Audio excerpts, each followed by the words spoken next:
కాళేశ్వరం గుట్టు విప్పే కీలక పత్రాలను బయటికి తీసింది ప్రభుత్వం. జస్టిస్ పిసి ఘోష్ విజ్ఞప్తి మేరకు ఆనాటి కేబినెట్ మినిట్స్ ను కమిషన్ కు అందజేసింది. ప్రభుత్వం ఇచ్చిన నివేదికలో సంచలన విషయాలు వెల్లడించింది. ఇంతకీ ఆనాటి కేబినెట్ మినిట్స్ లో ఏమున్నాయి? ప్రభుత్వం ఇచ్చిన రిపోర్ట్ లో ఏముంది?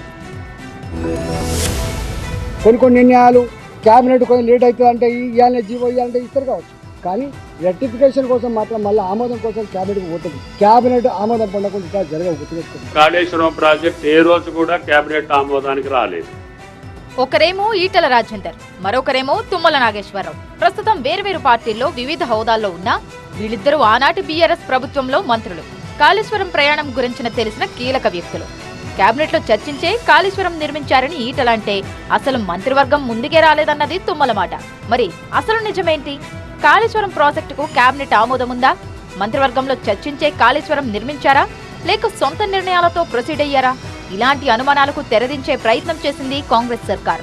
కాళేశ్వరం కమిషన్ కు ఆనాటి మంత్రివర్గ మినిట్స్ ను అందజేసిన ప్రస్తుత ప్రభుత్వం సంచలన విషయాలను బయటపెట్టింది. కాళేశ్వరం ప్రాజెక్టుపై అసలు కేబినెట్ లో చర్చించలేదనే షాకింగ్ ఇన్ఫర్మేషన్ ను రిపోర్టులో వెల్లడించింది ప్రభుత్వం. మంత్రివర్గంలో చర్చించకుండానే కాళేశ్వరాన్ని నిర్మించారంటూ కమిషన్ కి నివేదిక ఇచ్చింది. కేవలం పరిపాలనా అనుమతితోనే ప్రాజెక్టుపై ముందుకు వెళ్లారని తెలిపింది. 2016 మార్చి 1న మేడిగట్టి నిర్మాణానికి అనుమతి ఇవ్వగా ఆనాడు పనులు మొదలయ్యే సమయానికి డిపిఆర్ కూడా లేదని చెప్పింది. అయితే ఇక్కడే మరో ట్విస్ట్ ను బయటపెట్టింది ప్రస్తుత ప్రభుత్వం. డిపిఆర్ లేకుండా పనులు మొదలుపెట్టిన ఏడాది తర్వాత అంటే 2017లో కేబినెట్ ముందుకు కాళేశ్వరం చర్చకు వచ్చినట్టు రిపోర్ట్ ఇచ్చింది ప్రభుత్వం. కాళేశ్వరం కమిషన్ విచారణ దాదాపు క్లైమాక్స్ కు వచ్చేసింది. ఇప్పటికే ముఖ్య నేతల విచారణ కూడా ముగిసింది.